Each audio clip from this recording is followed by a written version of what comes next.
नमस्ते कक्षा 5 के विद्यार्थियों, मेरा नाम है प्रसाद और आप सभी का आज की इस विज्ञान की क्लास में मैं स्वागत करता हूं। और आज की इस वीडियो में हम जानवरों के जीवन शैली के बारे में कुछ जानकारी हासिल करेंगे। सो बिना किसी एक क्षण गवाए आज का ये वीडियो हम शुरुआत करते हैं।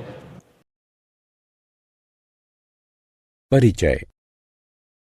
अरे गिरीश, इस तितली को देखो, ये कैसे उड़ती है। हाँ मोना, ये कितनी सुंदर है। ये अपने छोटे छोटे पंखों को फड़फड़ाकर उड़ती है। गिरीश, ये मछलियाँ पानी में सांस कैसे लेती हैं? मोना, मुझे याद है एक बार कक्षा में अध्यापक जी ने बताया था कि इनके पास पानी में सांस लेने के लिए विशेष अंग होता है जिसे गलफड़ यानी गिल कहते हैं। गिरीश, क्या हम भी गिल से सांस लेते हैं? नहीं मोना, हमारे पास दूसरा विशेष अंग होता है। बच्चों आओ, हम इस पाठ जंतुओं का जीवन के अंतर्गत इसके बारे में और जानकारी हासिल करें।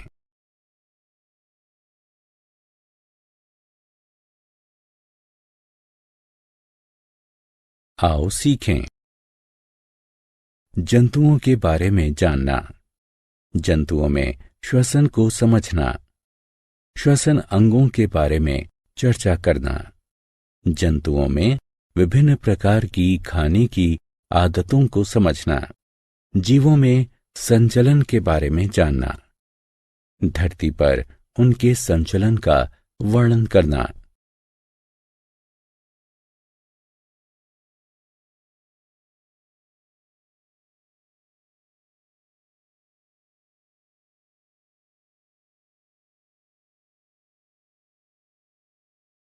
जल में उनके संचलन पर चर्चा करना। हवा में उनके संचलन को जानना। कीटों के संचलन के बारे में जानना। माइग्रेशन यानी पारागमन को समझना।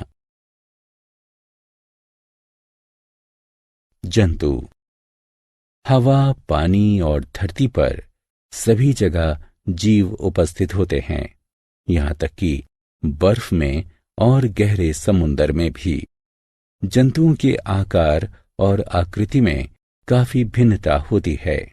जंतु अपनी शारीरिक संरचना और आदतों में भी एक दूसरे से काफी भिन्नता रखते हैं।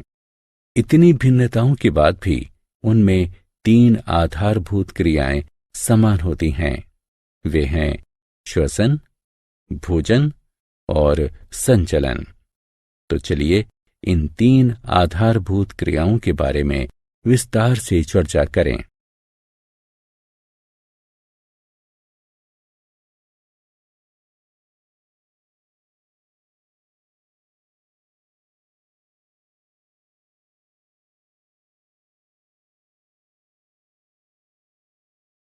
जंतुओं में श्वसन।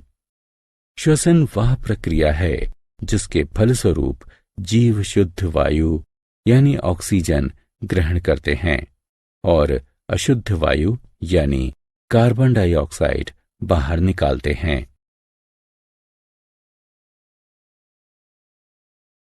श्वसन अंग। विभिन्न जंतुओं में अलग अलग प्रकार के श्वसन अंग पाए जाते हैं, जैसे पक्षी, सरीसृप, स्तनधारी फेफड़ों से सांस लेते हैं। उभयचर त्वचा से सांस लेते हैं। मछलियां गलफड़ों से सांस लेती हैं। कीट जैसे काकरोच श्वसन रंध्रों से सांस लेते हैं। केंचुए जैसे कुछ छोटे कृमि शरीर की सतह से सांस लेते हैं। जंतुओं का आहार। जैसा कि हम जानते हैं कि प्रत्येक जीवित प्राणी को जिंदा रहने के लिए ऊर्जा की आवश्यकता होती है। उन्हें ये ऊर्जा भोजन से प्राप्त होती है। जंतुओं को उनके भोजन के आधार पर 3 प्रकारों में बांटा गया है: शाकाहारी, मांसाहारी और सर्वाहारी।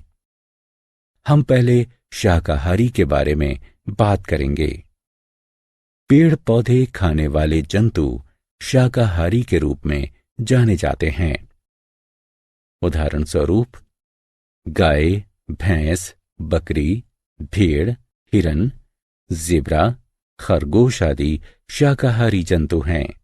इसी तरह जो जंतु अन्य जानवरों को खाते हैं मांसाहारी कहलाते हैं। उदाहरण स्वरूप शेर, चीता, बाघ, बिल्ली आदि मांसाहारी जंतु हैं। सर्वाहारी वे जंतु होते हैं जो पेड़ पौधे और जंतु दोनों को खाते हैं। उदाहरण स्वरूप इंसान, भालू, कुत्ता, कौवा आदि सर्वाहारी जंतु हैं। जंतुओं में संचलन। भोजन और आश्रय खोजने के लिए, खुद को बचाने के लिए या साथी की खोज में जानवरों को एक स्थान से दूसरे स्थान तक जाना होता है। संचलन के 3 भिन्न प्रकार होते हैं: जमीन पर संचलन, पानी में संचलन और हवा में संचलन। जमीन पर संचलन। गमन करने के लिए जमीन पर रहने वाले सभी जानवरों के पैर होते हैं। इनके 4 पैर होते हैं। सामने के 2 पैर अग्रपाद कहलाते हैं, जबकि पीछे के दोनों पैर पश्चपाद कहलाते हैं। बिल्ली प्रजाति के जानवर 4 पैरों से गति करते हैं। इंसान और कंगारू 2 पैरों से प्रचालन करते हैं। सरीसृप के पाद छोटे छोटे होते हैं जो उन्हें रेंगने में मदद करते हैं। सर्प के पैर नहीं होते, वे अपने शरीर को जमीन के विरुद्ध घुमाकर और धकेलकर आगे बढ़ते हैं। जल में संचलन। जलीय जंतु जैसे मछली के शरीर पर फिन और एक मजबूत पूंछ इन्हें पानी में तैरने में इनकी मदद करती है। मेंढक के झिल्लीदार पैर पानी में तैरने में मदद करते हैं। कछुए अपने पैरों को पेंडल की तरह चलाकर पानी में गति करते हैं।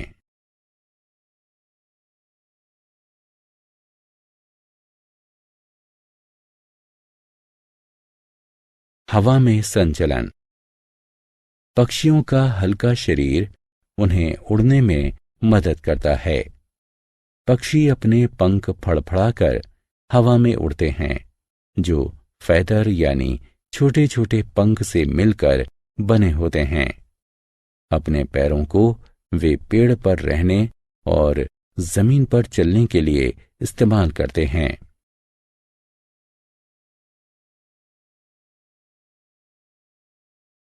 कीटों में संचलन।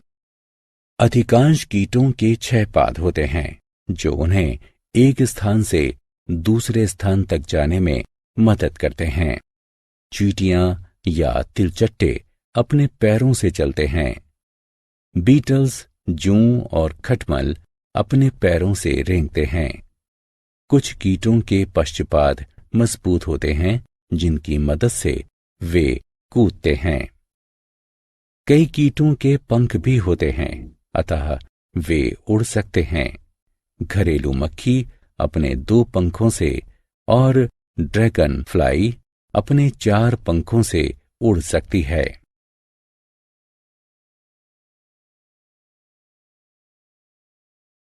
लंबी दूरी तक जाना, पारगमन। चरम जलवायु परिस्थितियों में कुछ जीव भोजन और पानी की खोज में मौसम की कठोरता से बचने के लिए और एक सुरक्षित जगह पाने के लिए लंबी दूरी तक गमन करके स्थान परिवर्तन करते हैं। इसे पारगमन कहते हैं। आर्कटिक टर्न सर्दियों के मौसम में आर्कटिक से अंटार्कटिका तक 17,000 किलोमीटर की लंबी दूरी की यात्रा करते हैं। कुछ स्तनधारी और कीट भी पारगमन करते हैं। कुछ व्हेल सर्दियों के दौरान ध्रुवीय क्षेत्र से उष्ण कटिबंधीय महासागरों की ओर पारगमन करती हैं। आओ खेलें। निम्नलिखित कॉलम का मिलान कॉलम ख से करें।